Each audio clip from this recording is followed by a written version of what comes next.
Ladies and gentlemen, please welcome Mr. Muhammad Anwar. Thank you, Fatin. Assalamualaikum. Good morning.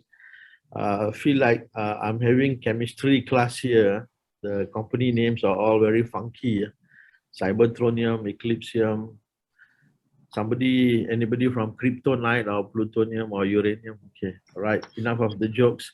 I hope everybody sehat. Alhamdulillah, these are very difficult times, pandemic, and hopefully everybody, if not 2 jabs, at least hopefully you got your first jab lah. Okay. I think what we are going to be talking about today is, of course, extremely important, and this basically is the problem lah. I think in terms of spending, you look at the amount of money that everybody is spending on cybersecurity. Hello, hold on. Okay. 2021, it is expected that about 120 billion will be spent on firewalls, on identity access management, antivirus, but the losses are still increasing. Okay, expected losses of about 2 trillion due to data breaches. So something is extremely wrong here. What's going on, guys? You know, I mean, all these cybersecurity experts, Clement, Dalton, everybody, yeah. So share with us what's wrong with this and how do we improve this. Can I have the next slide, please? Looking at I think the common landscape before, okay, we are probably well aware of all those vulnerabilities, the threats that, you know, from antiviruses, from the software that we are using. But this is something totally new, right? Maybe it's not so new, but it has been around, but it's time that we bring it up and understand what are the exploits. From Department of Homeland Security, Cybersecurity Infrastructure and Security Agency from US, they have given out more than 40 alerts as of July last year, yeah, out of 170 due to exploits on firmwares, okay? And of course, likewise from FBI on the high impact ransomware. So I think we are doing this all the time, okay? Patching up the operating systems, but how many of us are actually looking into the firmware of devices? And likewise, you know, Gartner have also came out with their advisories. 70% of organizations do not have any firmware upgrade plan, okay? So this is a big issue. Some of the examples of firmware there. And I did some homework on this, yeah. Thank you to Clement for giving me the slide, but I looked up and I saw that currently, if we look at the National Vulnerability Database, which is actually the American government repository of basically what are the security checklists, security problems, flaws, misconfiguration. Right now, the entire database is about 150,000, and 3%, almost 3% of these are on vulnerabilities of firmware. Okay, so this is getting bad, I mean, this is already bad, and it is going to get worse, yeah. And of course, we have all these incidents that are going on in Malaysia. Of course, not all of them are due to firmware, but I think we do see what's happening in terms of the incident breach in Astro, data breach in Malindo Airlines, and of course the ransomware attack. These are basically what we have captured from the news. There is probably a lot more, and that is what Microsoft and Frost and Sullivan, they said that in their study, more than 12 billion losses, US dollars losses due to cybercrime. Okay, and a country like Malaysia, I think if you look at the statistics, population about 32, give and take another 3-4 million, 35 million, GDP, medium GDP, but look at the internet penetration, okay? We are as high as Singapore, 89% of our population, basically almost 30 million are on the internet. I guess most of us are on Facebook, checking out what are our politicians doing, you know, who is marching over to Parliament. All right, that's a different topic. Next slide, guys.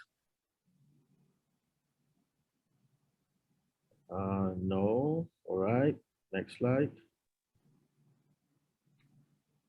Can I have the next slide, please? Hang, your firmware problem. Okay, these are the statistics that basically we receive yearly, annually, okay? MyCert, Cybersecurity Malaysia. On an average, every month we get about 800 to 1,000 cases, okay? Can I have the next slide, the bar chart, please? And out of that, yeah, majority of the cases are on fraud, harassment.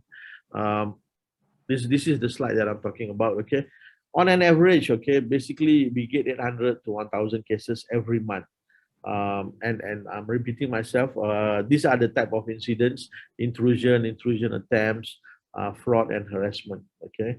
So guys, this is serious, okay? This is only what is reported to us.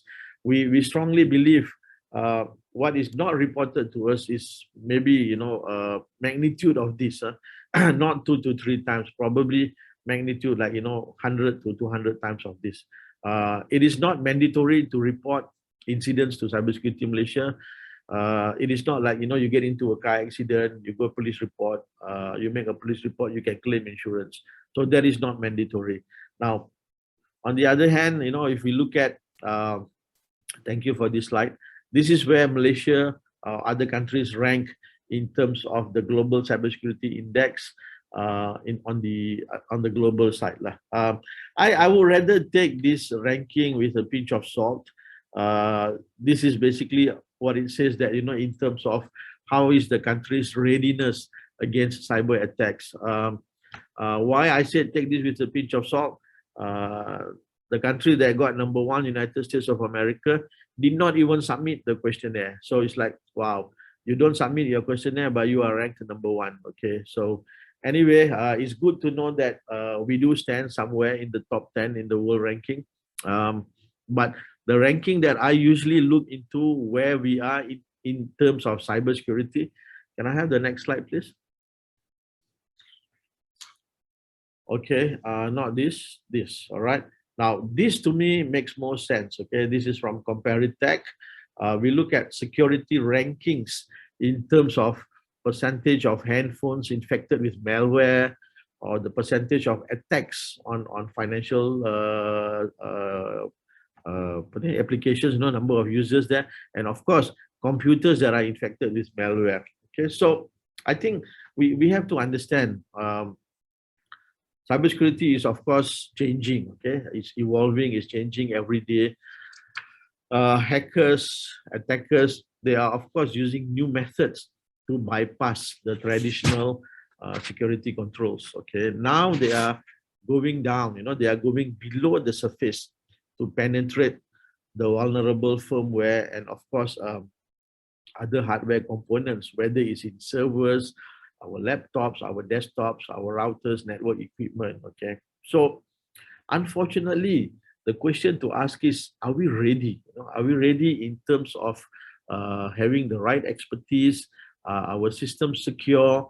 And unfortunately, I think this is where we are lacking. Okay, most organizations, they lack the visibility of these attacks. Okay, they are not able to see which of the hardware or the firmware components are within their network.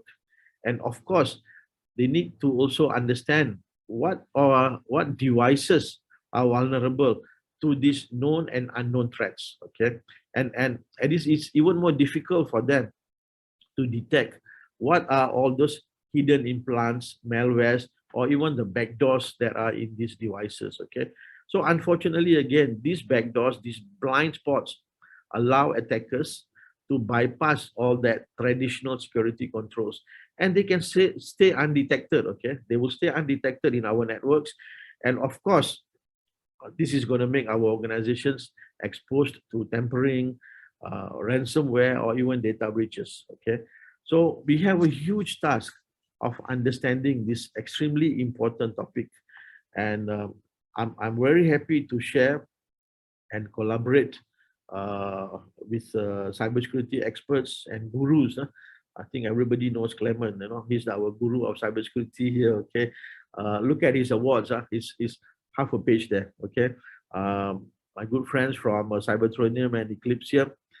Again, this is not totally new, but this is something that I guess we are being exposed, and what are the exploits on this threat landscape, and of course, how do we look into mitigating this risk? Okay, Now, having said that, thank you for giving me the opportunity to say my few minutes of opening remarks.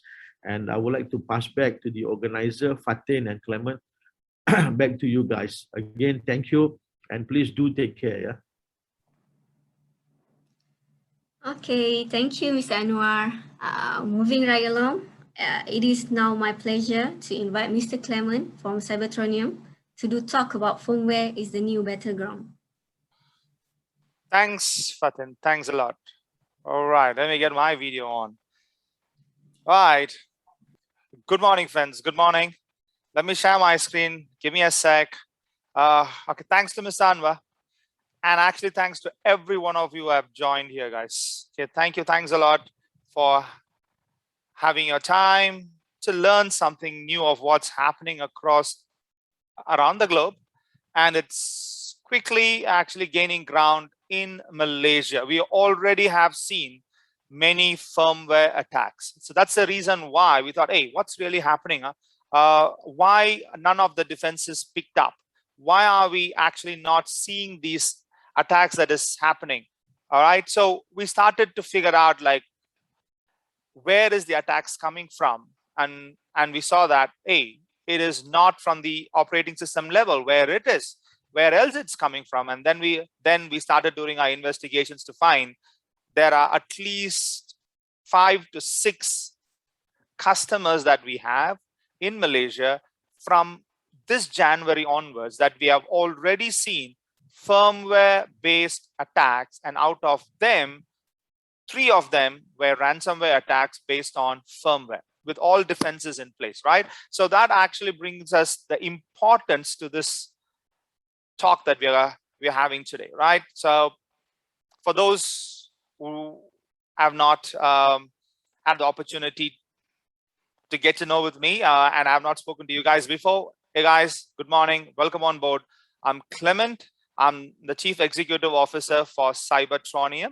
We are formerly called as Kapagam Education Services. We are a cybersecurity consulting, services, and training company, right?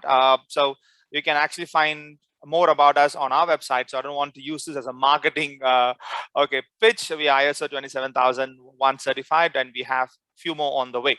So let's get started right into the firmware and the firmware security. So my entire slide is going to be based upon from basics all the way into different types of attacks. And from there, we are going to actually come and show you a live demo of a real firmware attack. So I have set up another machine here, which is on my left. There's another machine over here on my left. Sorry, guys. On my left, which is a victim computer. And I have a friend, Mr. Ganeshan, who is the bad guy, who's going to operate the command and control center. So you're going to see both as I actually go. And so I'm actually explaining how the entire talk is going to be structured, right? So let's get started, right? By now, most of us know the threats of malware, ransomware, DDoS, and man-in-the-middle attacks. So all these are common names that we would have actually heard about. But one often overlooked weakness is firmware. Firmware attacks represent a risk to essentially every electrical device, from computers to coffee machines, from air-conditioned units, potentially autonomous vehicles. We saw coffee machines getting ransomware hacked late last year. In a year of historic challenges, 2020 saw firmware and hardware issues become one of the most active areas of enterprise security. APT and ransomware threat actors targeted enterprise VPNs, the widespread boot hole vulnerability, right, that put virtually all Windows and Linux devices at risk for bootkits. And some of the most popular malware and ransomware added firmware specific capabilities. So if your ransomware hits your firmware, your OS doesn't get boot up at all. When you start your computer or your server, you get a blue screen from a BIOS level, and then it tells you that all your data is being encrypted, you better pay money, right? So the OS doesn't get started at all. That's exactly what we saw in a company 2 months back in Malaysia, right? And there are many people have suffered the similar fate as what we hear in the market across the region, not only in Malaysia. So when I start talking to people about firmware security, UEFI, secure boot, a lot of people in our industry, our friends and our customers started asking, what is it? What is an UEFI, right? So what I thought was, before we get started with some technicalities and what's really happening out there, I want to start with some like basics. So we get every one of us who have joined this webinar into a common understanding of some basics. What is what, before we get into the details and the nitty-gritty. Okay, guys. So I've actually put up some basics for you. So let's go one by one. What is a firmware to start with? Right? Firmware is essentially the foundational code within a device. Independent of the operating system, firmware is the first code to run, and it can modify or subvert the operating system and applications running at higher levels. This makes firmware a single point of failure that, when compromised, can allow attackers to evade security controls at the higher levels and silently persist on a device without being picked up by the defenses that run on the OS level. This is across the critical components like unified extensible firmware interfaces, in short, UEFI, or server baseboard management controllers. For example, if you have bought some IN servers, it actually comes with baseboard management. It is below that, right? As well as peripheral devices, trusted platform modules, and storage devices. So your firmware gets loaded before all of these, including your operating system, get loaded.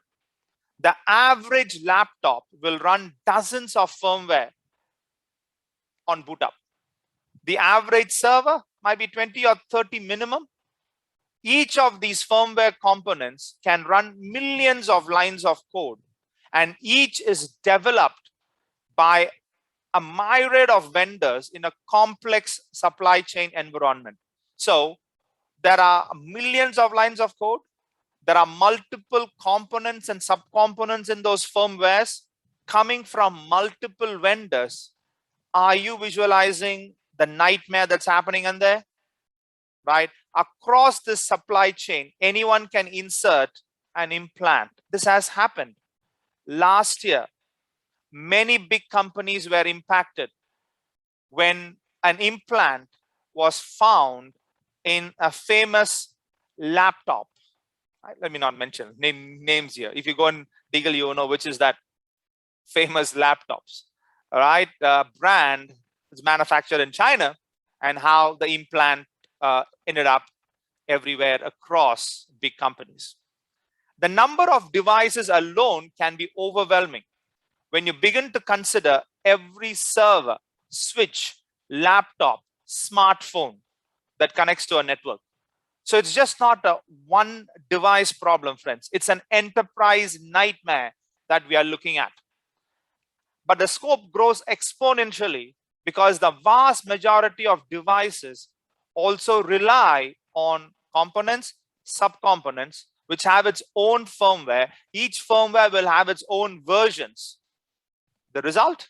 A very broad and a deep attack surface into which organizations have very little, if any, visibility. So you understood what's a firmware. You understand that's the first code that gets executed. That's the first thing that actually loads up. And firmware loads all the others. So if the start point is compromised, it's a single point of failure, and you'll not be able to figure out thereafterwards. Okay, so we are very clear on the firmware. Now let's go into UEFI. So UEFI has become a prominent technology that is embedded within designated chips on modern day computer systems, replacing the legacy BIOS. right? It is typically used to facilitate the machine's boot sequence and load the operating system while using a feature-rich environment. At the same time, it has become the target of threat actors to carry out exponentially persistent attacks. One such attack that has been widely used, where a compromised UEFI firmware image that contained a malicious implant, and this implant served as a means to deploy additional malware on the victim computers using command and control communications. And this attack and this implant is called as mosaic regressor. If you go and Google for more, we'll also send you additional details about it. Mosaic regressor, commonly used by Chinese threat actors. We will show you a similar demo of the mosaic regressor later, right? Okay, so there are attacks that are in the wild and is getting very difficult in detecting them. So we understood that firmware is the one that starts and UEFI is the one that gives you the boot sequence to get things started out. So what is the threat to the boot process actually? The boot process is one of the most fundamentally important aspects of security for any device. If the boot sequence or the boot process is being altered, I can boot anything I want. Is that correct? So it relies on a variety of firmware that controls how a device's components and peripherals are initialized, and ultimately coordinates the loading of the operating system itself. In general, the earlier the code is loaded, the more privileged it is. Are we clear? The earlier the code is loaded, the more privileged it is. If this process is compromised, attackers can control how the operating system is loaded, and it can subvert all higher layer security controls. Okay, and the recent research has identified ransomwares in the wild using malicious UEFI bootloaders as a way to take control of the machine at the time of the boot itself. The threat actors that are using this are APT41, Rockboot, Lockbit, Nemesis, Petya, not Petya, Rovnix, Lojax, right? There's a long list of threat actors and threat campaigns are using UEFI bootloaders, an implanted firmware version that modifies the boot sequence. Now, does that mean there is no protection whatsoever in our current systems? We do have a protection. All our Windows 10 machines run with secure boot. So what is this secure boot? Right, UEFI secure boot. So let's understand that. So we are understanding what is a firmware, UEFI, what's the problem in the boot process. Now, what is the current defenses that we have? It's not that we are sitting defenseless. We do have something, but well, is it working? It's a different ballgame. Like for all of us have an antivirus, right? But you know that antivirus doesn't pick up everything, right? So that way. So what do we have in place? We have something called as secure boot. Later from a victim machine, I'll show you the secure boot enabled on Windows 10. So all your machines that's running on Windows 10 or Windows Linux, all the machines have different variations of this secure boot. So UEFI secure boot was originally developed by the UEFI forum as a way to protect the boot process from attacks, right? So UEFI secure boot is a standard for PCs and servers.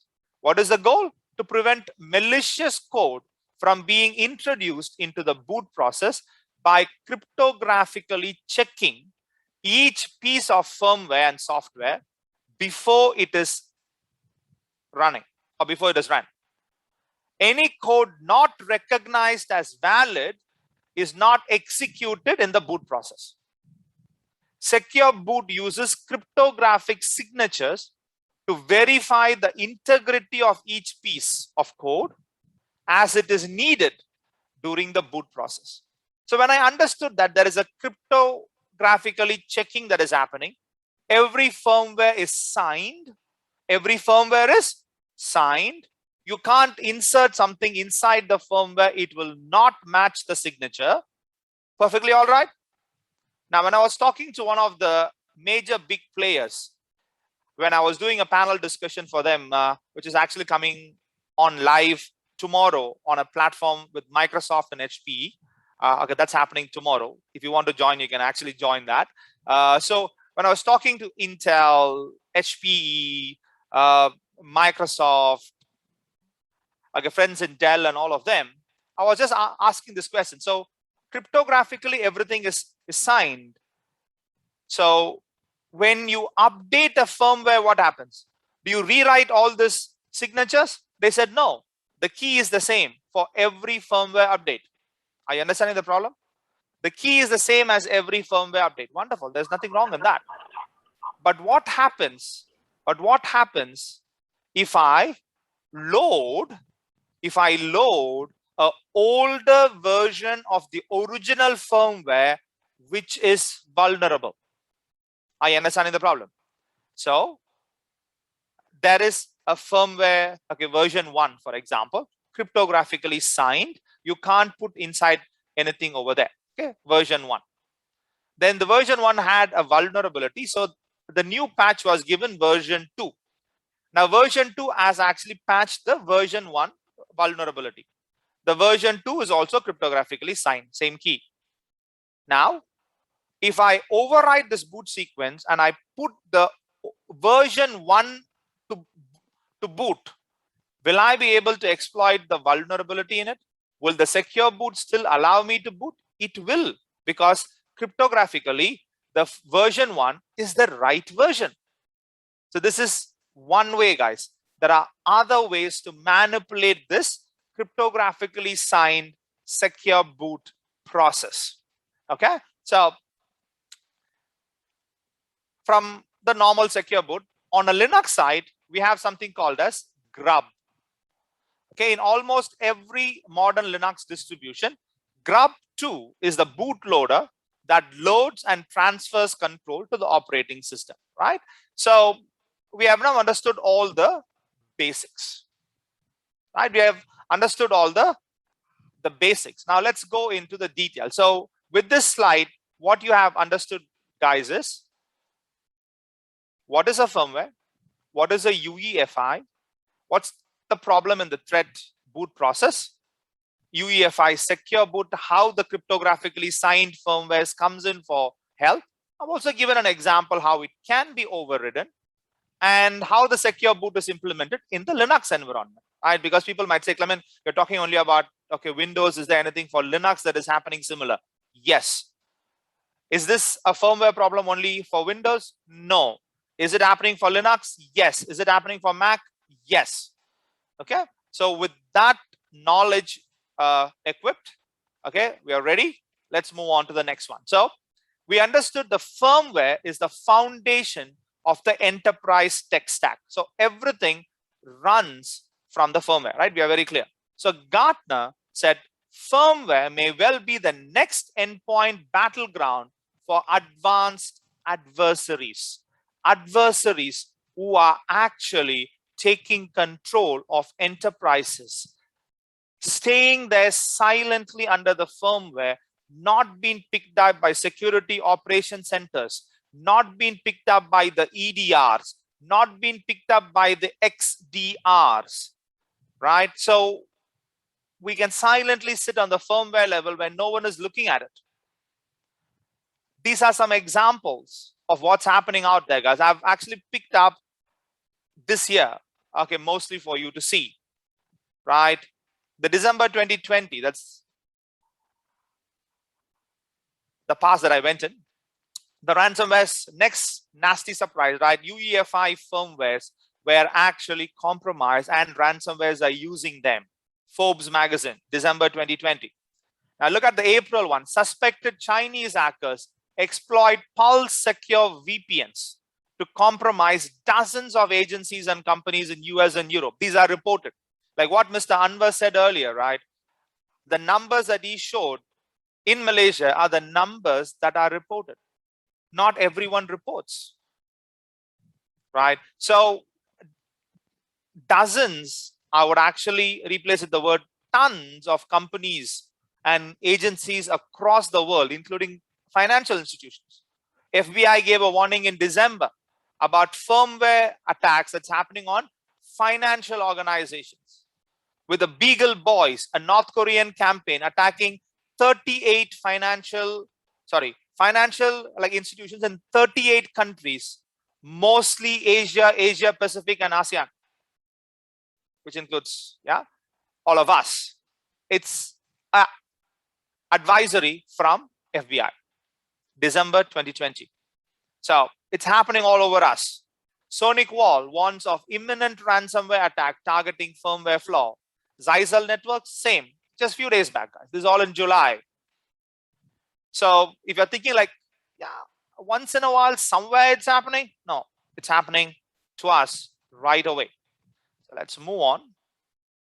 Right, so this is to show you what's inside a laptop or a computer or a server. So firmware is our largest blind spot, and each of those have vulnerabilities. These are CVE numbers. These are different types of attacks and vulnerabilities that has been found in those firmwares. I'm going to discuss one with you shortly called as BIOS disconnect, which hit Dell computers, 129 Dell models in just June 2021. Right? So vulnerabilities are across every component that we are using, whether it's a camera, whether it's our fingerprint scanner, whether it's our touchpad, whether it's our keyboard, everything, or USB, bad USB or USB anywhere kind of scenario. So there's a whole lot of them. RAM bleed is another one, right? So when all these vulnerabilities get exploited, you end up with all these campaigns and threat actors all over. When I was actually tracing back, guys, 2-3 years back, this particular diagram would have been only 5 or 6 threat actors. In 2020 and 2021, this diagram has filled up with threat actors. So every threat actor is now jumping into the bandwagon of firmware compromises, firmware-based attacks. So it's getting bolted into every malware that is out there. Any banking Trojans or anything that is now coming out for a silent persistence requirement, they all are now bolting firmware modules. Okay, we'll talk about one shortly. So you get the Mosaic regressor over here, the Rival, the APT41s, and everything. The trick boot is another one that we're going to talk about. There's a lot of campaigns and attacks out there, guys. So let me zero in 2020 alone. Let's not go 2-3 years back. Let's come in 2020. What all happened in 2020? The major things that actually shaped the firmware attacks in 2020. When work from home happened, right, we all started to use VPNs to connect back to our offices. A single point of entry, and if that is compromised, finished. I have complete access to the kingdom. So attacks against VPN devices skyrocketed.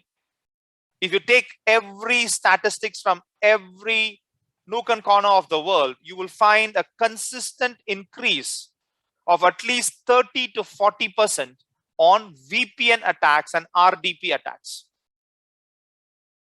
And the VPN attacks, they actually clubbed firmware into it and have become a top target of state-sponsored actors, including groups like from China, Russia, Iran, and ransomware campaigns like Rival, a very interesting threat actor, right? So all of these people started to use firmware vulnerabilities on VPN devices. Unfortunately, a lot of VPN devices had tons of firmware vulnerabilities that was not picked up earlier. So they all had to go for a crash course of firmware and firmware patch updates. Now, another important stuff happened in 2020, my dear friends, called as trick boot. I'm not sure how many of you heard about trick bot. Trick bot is a highly modular Trojan. Now, what is a Trojan? The one that gets attached to another file as a parasite. For example, you receive an email and the email has a malware inside, or the email had a Word document and the Word document has a malware embedded in it.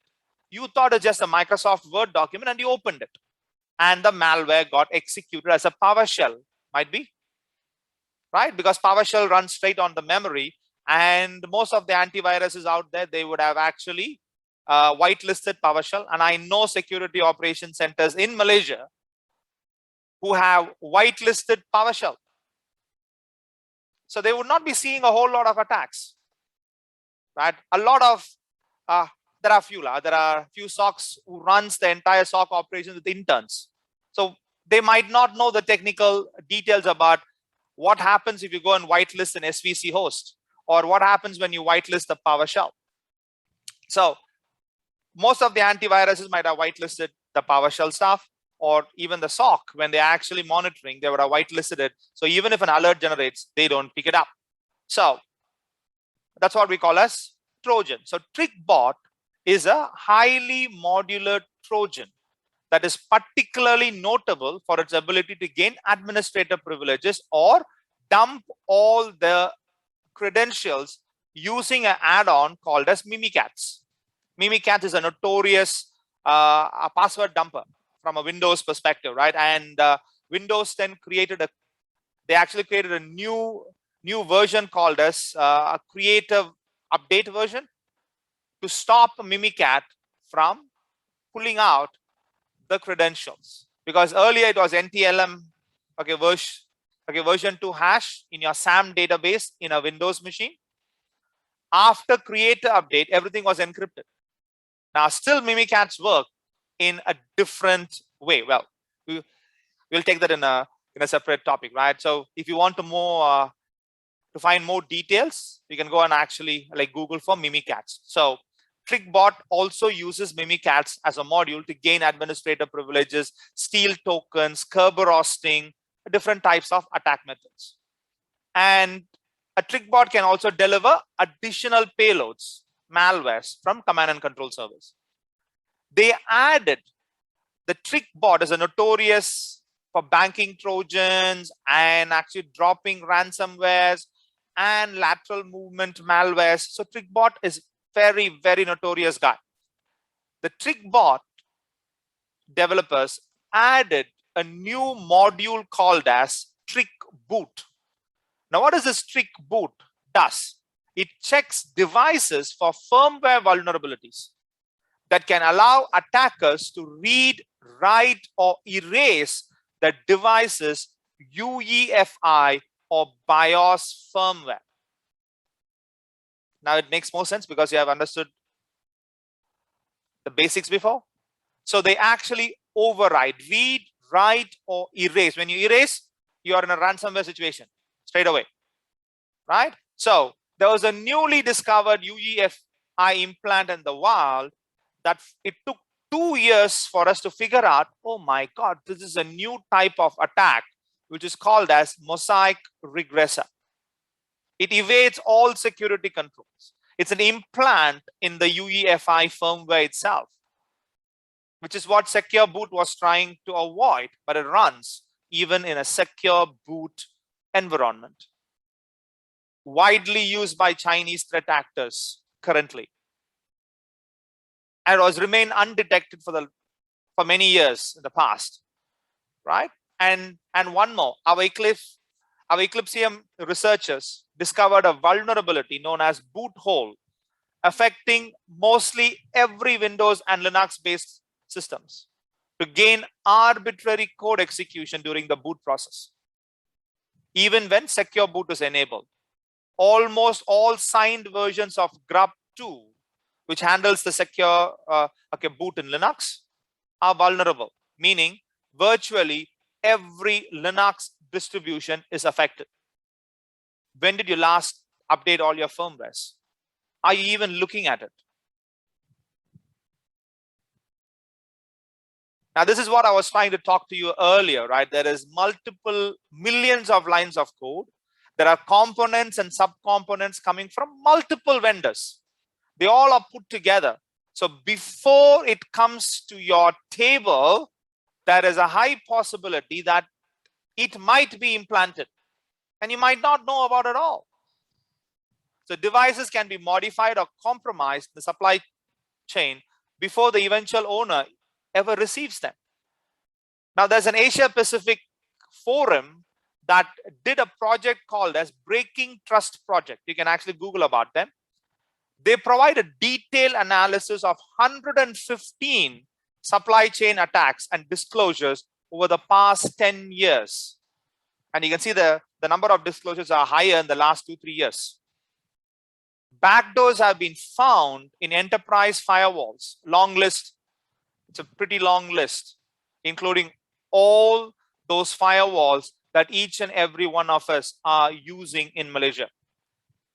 Huawei telecom gears and even IP security cameras had implants in them. Intentionally, or someone in the supply chain they put in, that's, I don't want to get into that, okay? Right? That we will leave it to them.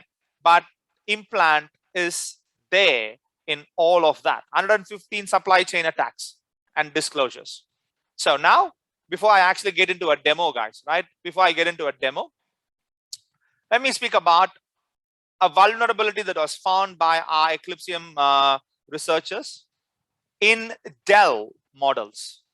They discovered multiple vulnerabilities affecting 129 Dell models via the Dell remote OS recovery and firmware update capabilities. Right? They made it public on 24th June 2021. Before they made it public, they were working with Dell. When they found the issue a month back, they started talking to Dell, started working with Dell, and Dell fixed it on 24th June 2021, and they released the patches on the same day that Eclypsium responsibly disclosed the problem. So now, okay, so what were the problem in there? There were multiple vulnerabilities. Okay, let me tell you one. One had a TLS certificate issue. When your Dell firmware connects to the Dell.com, that certificate was not validated. So anyone can insert any other certificate, and they can do a man in the middle, or in this case, machine in the middle attack. And I can actually send patches with implants as if it is coming from Dell.com, and I can take over the machines. Multiple vulnerabilities that rank to the score of 8.3 on CVSS scale that allows a privileged network adversary to impersonate Dell.com and gain arbitrary code execution at the BIOS or UEFI level. Once that happens, the advisories or adversaries control the device's boot process and subvert all the operating system and higher level security controls. It was affected on 129 Dell models, laptops, desktops, tablets, devices protected by Secure Boot and Dell Secured Core PCs. So all of them were infected. Possibly can be exploited.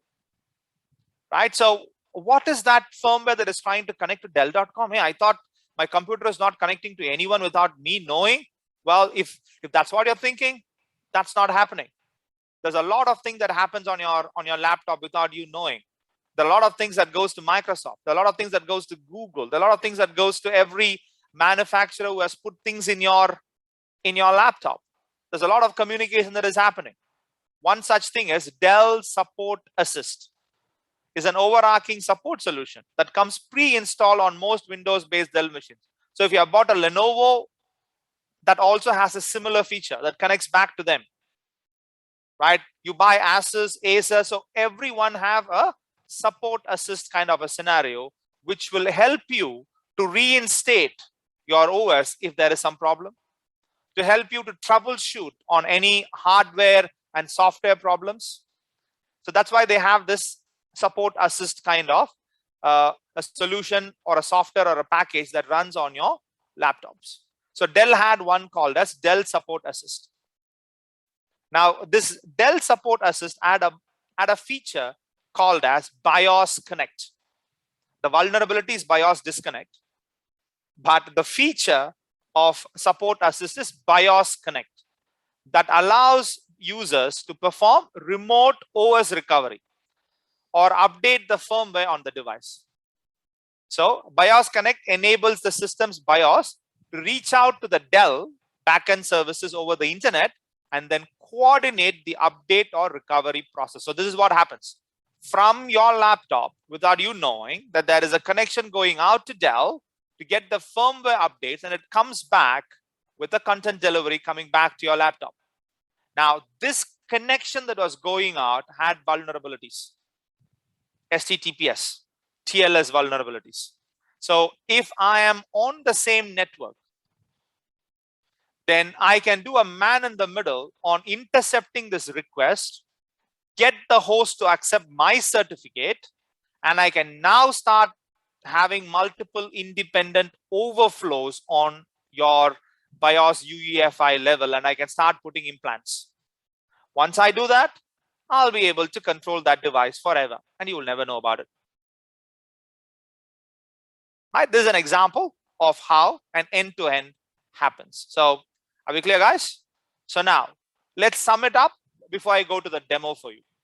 So firmware is a new battleground. We have endpoint machines, we have servers, we have network devices, we have connected devices, right? So it actually encompasses everything. So all of these are running tons and tons of firmwares. So now I'm going to take Gartner research again for reference point to summarize. By 2022, 70% of organizations that do not have a firmware upgrade plan in place will be breached due to a firmware vulnerability. So, well, I can actually read it as 70% of the organizations are going to be, in a way, impacted, because how many of you have a firmware upgrade plan? Right? As an auditor, when I go audit around, I've never seen anyone having that. It's not in the checklist at all. It's not in any of the compliances or regulatory requirements. Right? And Microsoft smelled it. Hey, something is not right happening, man. There's a lot of attacks that are increasing. Let's try to find out what's the reality on the ground. Microsoft did a survey. Microsoft did a study, research called as Security Signals 2020. You can actually go and download the entire document. You're going to see, oh my God, kind of scenarios across. 83% of all businesses that Microsoft did the survey or study on have experienced a firmware attack in the past 2 years. See, all the cybersecurity guys will actually, they use a famous quote from the ex-FBI director. There are only two kinds of companies. One is a company that knows that they have been actually compromised. Another type is companies who don't know that they have been compromised. So the same thing has now come from Azim, who's a partner at ISG and a former managing VP of Gartner. He says there are two types of companies: those who have experienced a firmware attack and those who have experienced a firmware attack but don't know about it yet. So the attacks are increasing. The 83% is a very, very stunning number, and you can't be telling anymore that it will not happen to me. It might have already happened to you and you're not looking into it. So before I show you the demo, I want to explain a kill chain for you, right? A simple kill chain. I don't want to mess up or go very deep dive and then you guys examine what you're talking, right? So I want to keep it very simple. A very simple, persistent firmware malware. And what is the kill chain step it takes? Okay, right? So we have taken the mosaic regressor, we have diluted it a little bit. Okay, and I'm going to show you as a demo. But see the persistent firmware, okay, malware first. So it can be a phishing email, or it can be a browser exploit kit, or it can be a Trojan. It can be anything to start with. You received an email, or you browsed a website that is infected, right? Or you put up a USB that had something on it. It can be anything. The normal malware start point, right? The entry point, as we call it as. So you opened up a Trojan. A malware jumped into the machine, executes it. It goes and infects the system bootloader. And parallelly, it suspends your BitLocker. So when it is actually infecting a system bootloader, it has already bypassed your secure boot. Suspends BitLocker. Now, depending upon the instructions that they are rewriting or changing, if they are doing a bulk change of the entire firmware, then there is a system reboot needed. Your system will all of a sudden will reboot. What you might be thinking is, oh, maybe some Windows update, or maybe battery. You might have come up with all kind of assumptions, right? We make a lot of assumptions on a day-to-day, right? So we might come up with that assumption, and we just log in. That system reboot would have actually altered the boot sequence and would have actually cemented the implant in your BIOS or UEFI. So infected firmware boots up. Now the OS is loading on top of it, so OS is compromised already. Now the malware will start talking to the command and control as an encrypted channel that is going out from your firmware, as how all the different connections are going from your firmware for different updates and all of it. As your EDRs and XDRs have picked up connections that is happening from your laptops and servers, are going to Dell, Intel, HPE, and others for firmware updates. Have you seen a single alert so far? Ask yourself. Because it's not been even seen. Okay, so this is a simple kill chain example. With that, I'm going to go into a demo for you guys. Okay, so let me again tell you how the demo is going to work at. Right, so I have another laptop that is sitting next to me down over here. I have another laptop sitting next to me right down over here, which is a victim computer. I'm going to actually share that screen for you. So I'm going to stop sharing from here on this machine. I'm going to stop sharing from this machine, and I'm going to go back to the victim machine. Okay, so let me show you what's in that victim machine. I will show you the secure boot is on. It is also running a Windows Defender ATP, which is a EDR. Okay, and all secure boot, virus and threat protections fully updated. The scanning has also been done, so everything is there. So we're going to use that as a victim computer. And I would want to introduce and welcome Mr. Ganesh, who is going to be my bad guy. Okay, so let me share my screen from the victim computer. Okay, so I'm sharing it over here. Right, so that's my victim screen. So let me minimize it. So this is the computer. That is my victim, okay, machine. So I'm going to actually look out to my left. Okay, right. So now on this machine, if you look at the virus and threat protection and all of that stuff, everything is in place. Okay, so there are some current threats that have been found, okay, cleaned, right? And if you go down over here, everything is actually enabled. Ransomware protection, updates are up to date. Last update, 3rd of August, yesterday. Last update, 3rd of August, yesterday. Now, account protection, everything is on. Firewall and network protection, everything is on. App and browser control, everything is on, including isolated browsing. Reputation-based protection, exploit protection, everything is on. Device security, this is where your secure boot comes. Okay, this is where secure boot comes, right? Okay, now, okay, Jan is saying, oh, Windows Defender, Mua. Okay, right, now, we have tried it with all different antiviruses, okay, right? Okay, now, so device performance, health, family. So So everything is on, guys. Whatever you can ask for is all in here. So we have put up a Word document. Okay, let me take this document up here. This document is having a malware that doesn't need to reboot. Now this document has a malware that will ask you for a reboot. So I have two versions. So I'm going to run one that doesn't ask the reboot, because if it goes for a reboot, then I will have to wait until it actually like load up, right? So I'm going to actually use this for the demo. Once the demo is done and you have seen it, then before exiting this victim machine, I will run this. I'm going to run this, and you will see that the moment I open the Word document, it will initiate to change the BIOS sequence and the BIOS implant. The system will go to restart, and you will see that it actually dies off instantly. Okay, so here we go. So I'm going to opening up this document, and it's just a normal invoice. It can be anything. It can be anything. Okay, right? It can be anything. It's just a normal document. The moment I have done that, there has been that bootloader change in some firmwares, vulnerabilities are getting infected, and the command and control goes down. So now let me keep this as it is. I'm going to stop sharing, and I want Ganesh, who is the bad guy who controls the command and control bot.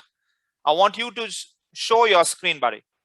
Okay, now this one contains a remote access Trojan CNC. Open up DC rat. Okay, and he's actually connecting to port 8080. Yes, Ganesh. Yep. Let me see if we can see you. There you go. There he comes. So let's do something simple. Let's try a keylogger. Okay, I type something over here, buddy. Yes, please. All right. Hi, guys. Uh-oh, that's coming up live. Am I live? Right, so on this machine, and it actually goes live. Is that all that you can do? This is old chat stuff, Ganesh.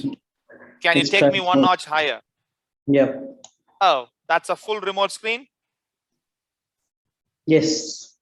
All right. Everything you're doing live. Okay, so let me actually minimize this. Let me see that gets minimized.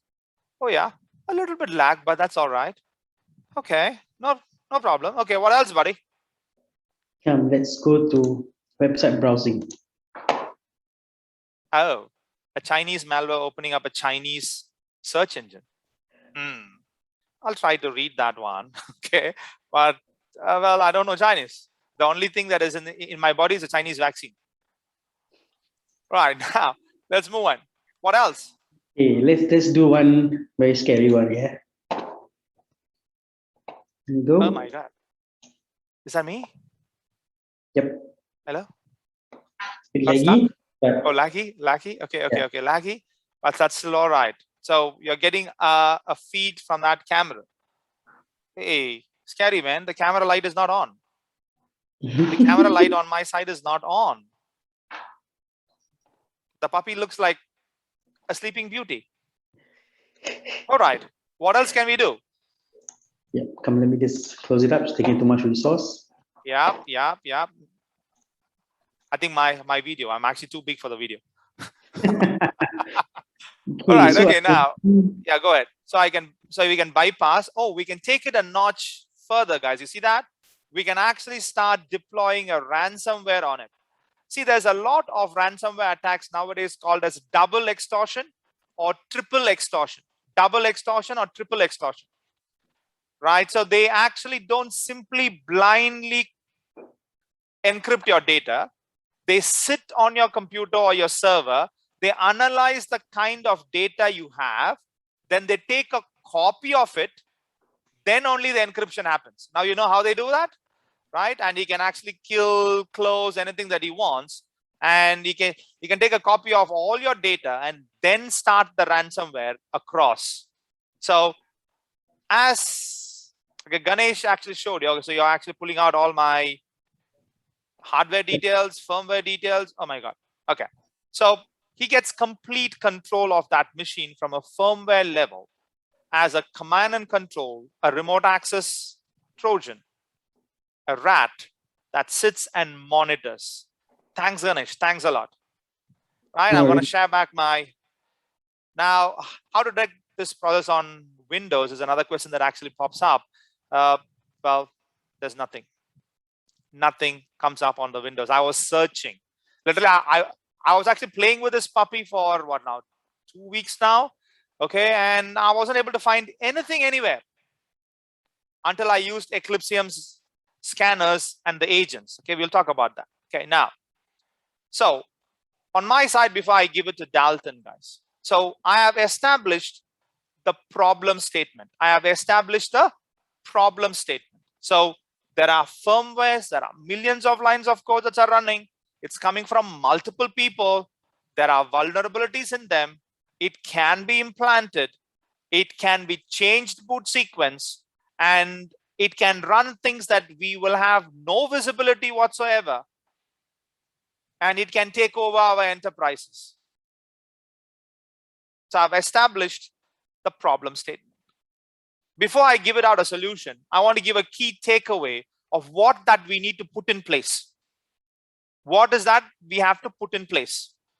We establish the basic firmware inventory and visibility. Make sure that you establish a basic firmware inventory. Well, there are a lot of people who don't even have an asset inventory, right? In this part of the world, I'm not saying you, but I'm saying in this part of the world, there are many companies who don't even know the asset inventory. They might have Excel sheets. So guys, we may have to go one level deeper. Not only asset inventory, also the firmware inventory and visibility. Establish an organizational policy around firmware updates. As you're having a patch management policy for your Windows OS or your Linux OS or your applications, also have something for your firmware level. Integrate your firmware vulnerability scans into your risk management processes. Your risk management doesn't have to start with OS level. It has to start from your firmware level. Add it as a threat. Analyze the probability of you getting attacked with the firmware, which I have proved to you it is very high. What are the measures that you have put in place? How are you handling that risk in your risk management process? Add it in. Integrate your firmware detection and response tools into your endpoint and infrastructure security and resilience technologies, tools, and your processes, including your monitorings, incident responses. Add in your firmware detection. Integrate firmware forensics into your incident response process, because detection is step one. A response is the important step. And for you to respond, you need to know where is what, right? That's where is your forensics comes in. Integrate your firmware forensics into your incident response process.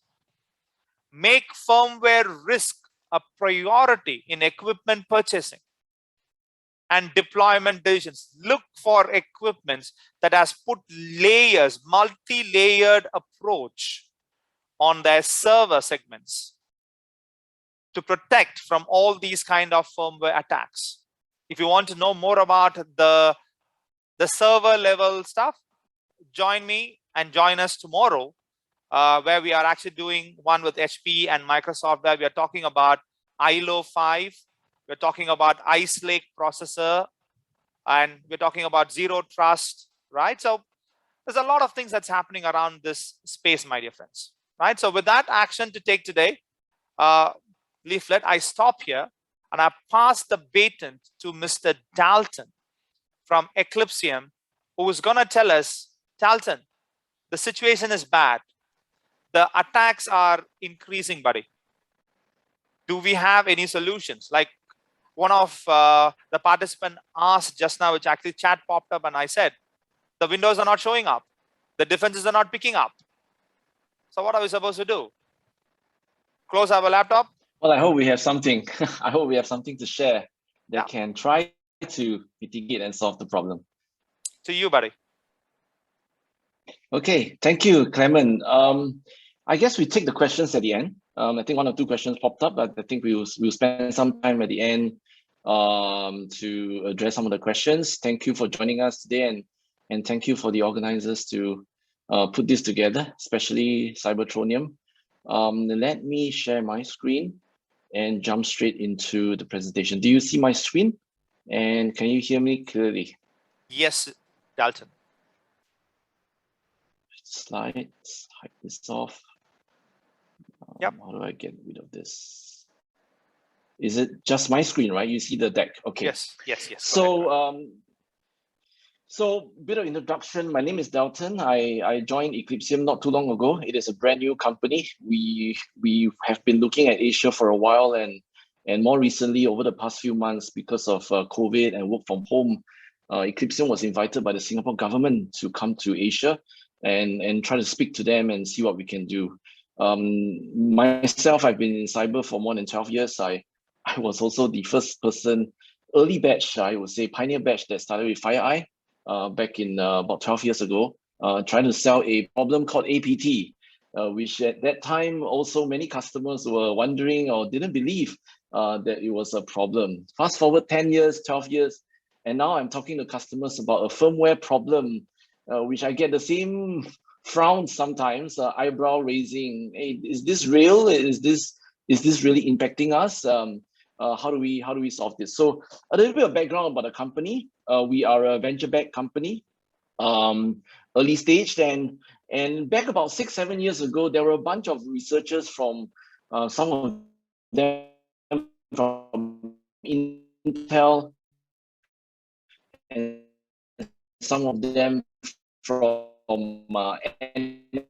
NSA from the US. Firmware attacks coming in, launching attacks, and government was in the same report. I think some of you may be familiar with attacks such as Spectre meltdown, firmware attacks targeting at the Intel CPU chip. Intel started a research team, and this research team actually put together not just work around Intel, but also founded this open source platform called ChipSec. If you Google it, you can still see it around. It is a platform for security assessment and framework. A lot of manufacturers still use it today in their work to write firmware, and became a major contributor to ChipSec. And incidentally, the founders of ChipSec are also the founders of Eclypsium. So through ChipSec, over the years, they realized that it does help the market, but there is definitely a problem that needs to be solved. So some of the researchers, they came out and they started to develop a product to address this problem. And that was how Eclypsium was formed, right? And hence we have Eclypsium today. We are a venture-backed company. Intel, obviously at that time, supported the idea, and now Intel is one of our major investors. If you're familiar with the VC world, Madrona as well as Andreessen Horowitz, they are quite popular in the US, one of the largest VCs. They've also backed us up. We are series, we would say B, quite early. And in my experience, I haven't really seen a company from Silicon Valley at the Series B stage to enter Asia Pacific, right? And that's because of demand and because of the customers here requesting, and that's why Eclypsium is here pretty early. Other awards that we won, obviously in 2020, we were awarded Cool Vendor by Gartner and some cybersecurity awards. But notably, one of my favorites was Tech Cyber 2021. We got that very recently, and just yesterday, we were selected as a finalist in the Baby Black Unicorn 2021. Baby Black 2021 is like they identify early startups and kind of estimate that these are the companies that will hit 1 billion in market value within three years. Right? Apologies if you hear some drilling upstairs. My neighbor suddenly decided to do some housework, so I was trying to speak a bit louder to cover that up. Okay, so we've got good awards, and because the company was founded based on research, we have done a lot of research, right? Clement spoke about some of the threats that are in the market.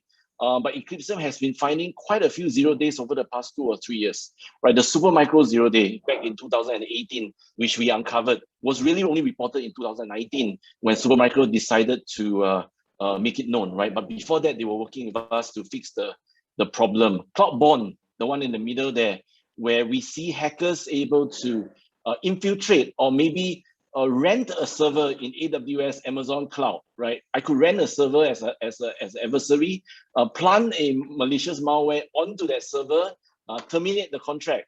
And then next moment, another customer comes on board and he signs up for a server, and Amazon repurposes that server and passes it to the next customer.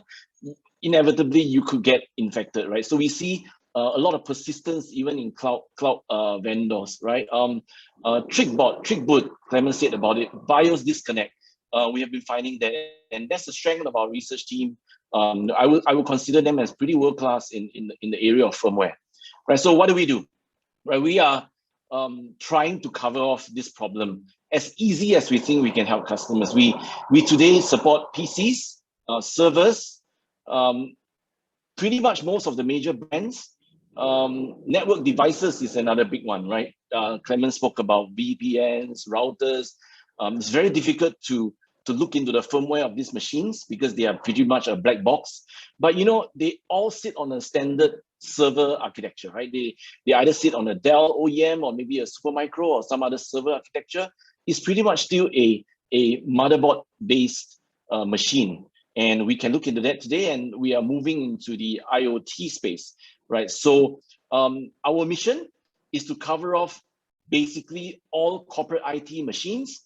And if you have machines that is outside of corporate IT, for example, we have a telco in one of the countries where they are using 5G equipment, right? And they bought a mix.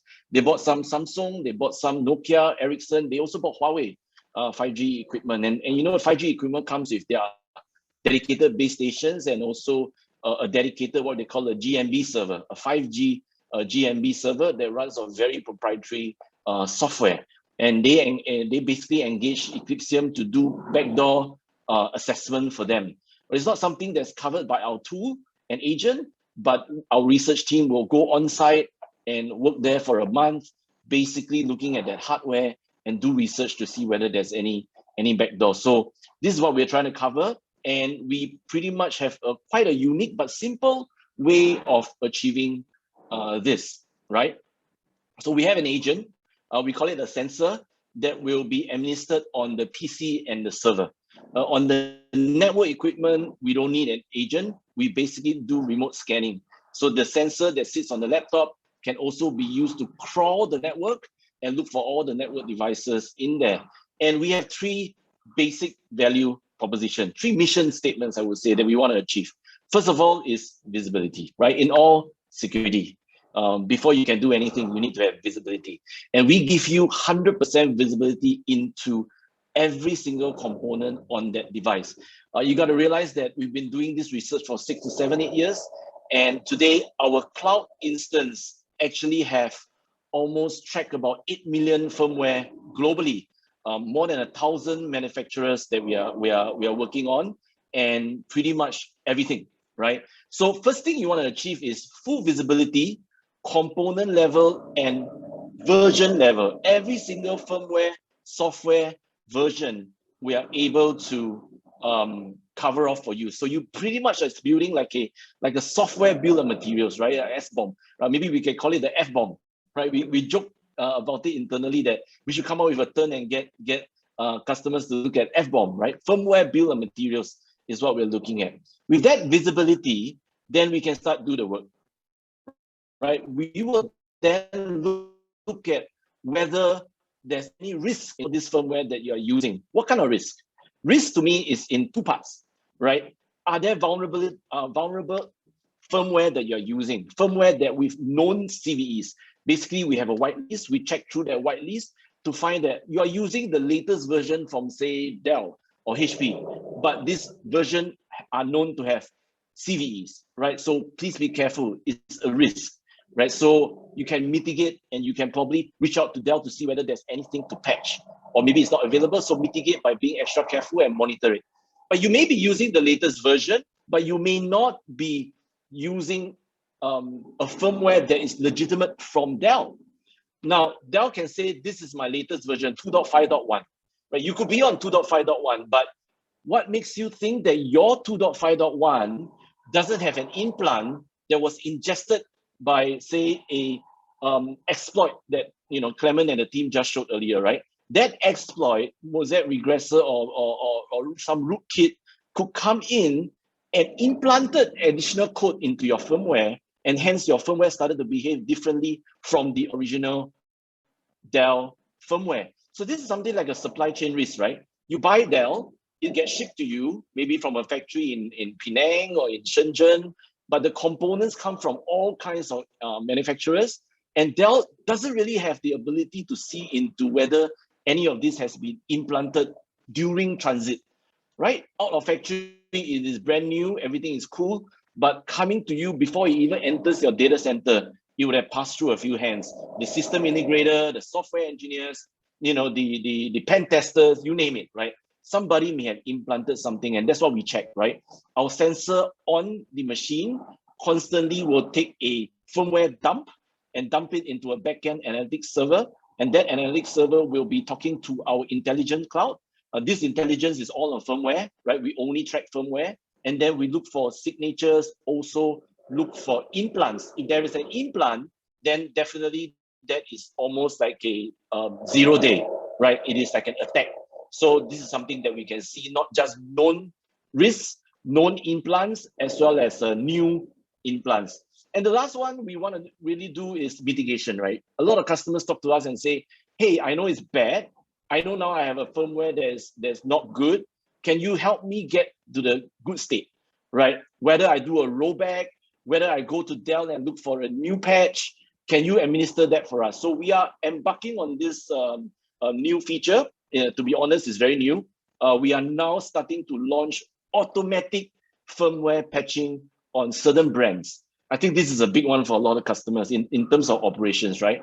Today, if you want to flash your firmware at a component level, it is not so easy, right? You either have to do it physically in the data center, and you need to have a lot of confidence, not breaking the machine, right? You need to know how to do it.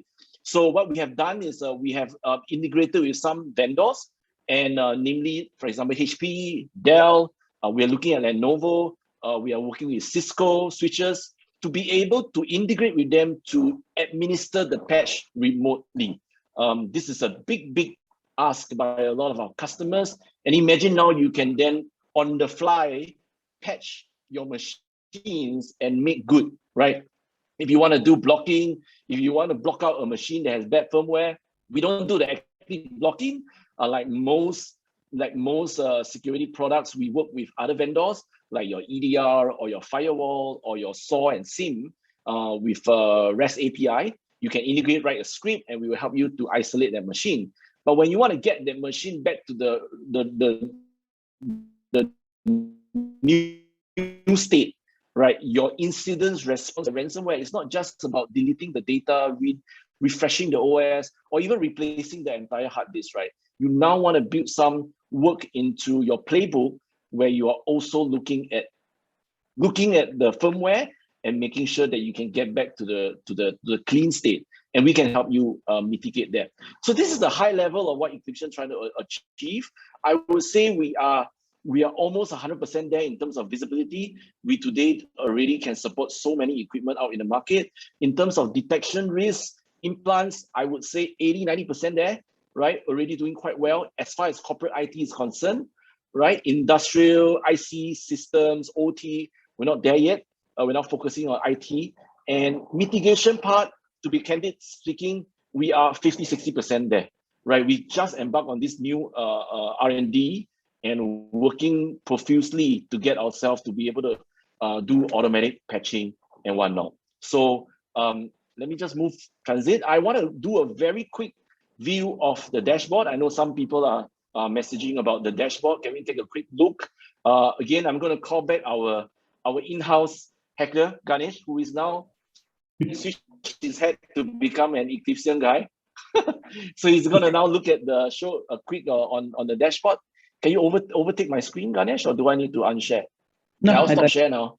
And maybe Yeah, you can flash out your dashboard. So based on that value proposition, we want to show that in our dashboard. So you can see the screen. This is a standard console from Eclypsium. Now this console sits on a machine, which is actually the analytical server, right? The server itself can sit in the cloud, which is hosted by Eclypsium, or if you're not comfortable with cloud, you can run it on any Linux machine in your own data center and manage it yourself, right? So it can be on-prem, in cloud, your what you see, no problem, right? It's very flexible. And then basically we administer like a scanner, sensor, agent, whatever you call it, onto the machines. You could download it directly from the dashboard and onto your own laptop, and then it gets uploaded. The analysis get uploaded. Or if you have hundreds and thousands of machines, you can use tools such as Microsoft SCCM, any kind of desktop tool to proliferate it out, right? So let's take a look at what we see now. This is a canned demo, right? It's in our Eclypsium lab, and we are looking at about 209 devices. And Eclypsium very quickly, once it gets uploaded, starts to do classification for you. So this is part of that visibility and asset management classification that you want, right? We show you the clients, which is the PC endpoints, the servers, and the network. And let's take a look at the clients. Ganesh, you can just help me click the client list. And we basically classify it for you. If you scroll down, you can see we can go by brands. So let's say you have manufacturer, going down a bit. You have manufacturer like Apple, Asus, different manufacturers, but you can also go by grouping. For example, IT department, marketing department, you can set your own groups, or you can even go with operating system, right? And you see all the assets there, and you see the machine and the IP address. Let's look for a Dell, right? I mean, Clement was using a Dell. So let's look for the Dell machine and see what we see. So there's a Dell, and we're going to go and drill into the Dell machine. So this is a Dell laptop that we did a scan some time back, and at the onset, you will get to see some of the basic information about the machine, right? The manufacturer is Dell, is using an agent 2.5. It shows outdated because right now we've just launched our new agent 2.6, right? So yes, we can update the agent if you want, but just going a bit lower on the main components for you into a couple of major groups. So you don't have to worry about not understanding every single component and manufacturer in your machine, right? We classify them to you, like what Clement mentioned, the UEFI BIOS, right? The trusted platform module, the PCI devices that's connected, like the NIC card or the video cards, the processor and the chipset, the Intel management engine, which Intel rolls out as part of all their Intel chip hardware, and also the bootloader. So we classify it for you, and then we break it into risk versus integrity, right? I mentioned this earlier. Risk means, are there vulnerabilities, right? It's like signature based, right? Basically checking signatures to see whether there are any known vulnerabilities that I have, and I want to quickly patch them up. So we found some outdated firmware, right? And we don't just tell you that a firmware is outdated. We actually incorporate our threat resources into the dashboard. Let's say you want to know more about UEFI, right? Clement said a lot and you couldn't remember. You want to do your own research. We actually provide links for you to reach out and do your own research, right? We rate it out, but we definitely provide the threat intel. And let's take a look at the firmware, right? So let's look at this firmware, and it's now showing me that there seemed to be some risk on the UEFI. Ganesh, just to confirm, you clicked on the UEFI, right? So I want to talk to the team here about UEFI. Yeah. Yes. So it says that, well, it seems to have some failure. So let's scroll down and take a look. So let's see how deep we can look into the firmware. Now, we are not just looking at just the versioning and that there's some CVEs, right? We are also looking at it for implants. Now, this is very unique to Eclypsium. So we do continuous monitoring of the firmware up to the binary level. So that is the the secret sauce, right, of the scanner, right? It's looking at the binary level. And Ganesh, if you can scroll down to the binary, you can see, I don't know if the screen is really too small for you guys, but I can narrate for you. You can see that when you go into the binary, and I think he's trying to make it bigger. Okay, so there's a failure, right? You see there's a failure. It found that there was some integrity check failure. And when we go into the UEFI, we're drilling in, and you can scroll down, you can see that just one firmware, this one firmware that is running, there's a problem. Let's drill down a bit more, Ganesh. Okay, so you see the number there, binaries checked, 509. So this one firmware, this one file is actually running 509 commands at the binary level. And we found that one is failed. So let's drill in further. What failed, right? So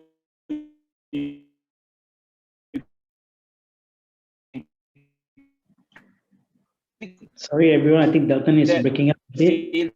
Okay. You can see, but I think the screen is still moving. Yeah. Yeah. So you can see here. Dalton, can you hear me? Yeah, your line is very choppy, buddy. Can Ganesh take it from here? Maybe Dalton, you want to turn off your camera? Yeah, I turned on my camera, guys. Maybe it's the camera. This has happened a few times. So better now? Better now, right? Yes, yes. So in a nutshell, 509 binary, but now we see one has failed.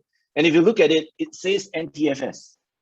So what's happening is we see this firmware trying to launch an NTFS command to the OS, which is not normal for all the UEFI that we know in the market, right? And then NTFS is almost like a file command, and this could be the onset of a ransomware attack, right? So this just kind of show you that we are actually going right down into the binary level, and that is the security use case that we have, the integrity use case. And of course, you know, with that, Ganesh, you could run back to go back to the original screen. Then you can take a whole suite of remediation work, right? You could go deeper, try to look for any IOCs. We use Yara, can use Yara rules and do your instance response. But we hope this kind of give customers enough visibility and proactiveness in looking at exploits and implants, right? I'm going to quickly flip back to my screen. I just have one more slide to finish off before we go into some lucky draw, right? Let me see. Okay, am I back to my screen? Can you guys see? Yes. Okay, so we are done with the dashboard overview, right? So in summary, probably two more slides. We have capability around security. Definitely, we are a security company, right? We look at firmware. Nobody looks at that today. We see some companies looking at firmware, but more from a versioning standpoint, maybe at best at a CVE standpoint based on reputation. But we cover off the most number of reputations globally today, 8 over million, as I mentioned. But not only that, we have this active, what we call continuous monitoring of binary, right? To look at the firmware in case there's any live attack or live implants that are coming in, and not just depending on a one-time scan once a year. We can do it, you know, once a month, once a day, once an hour. No problem, right? The sensor sits on the machine. But we also start to see a lot of customers looking at this as a SecOps tool, right? How do I administer patches? How do I look at my inventory visibility? How do I do firmware patching? How do I look at secure supply chain integrity? All this that has been mentioned by Clement, right? I receive a machine. Can I do a one-time sweep of my fleet before I let them enter my data center, just to make sure that everything is legit, right? So this is something that we do. So finally, you know, we think device visibility is very key. If you are in charge of that particular, you know, department or responsibility, you know, happy to speak to you. I think that laptop integrity today is still very key.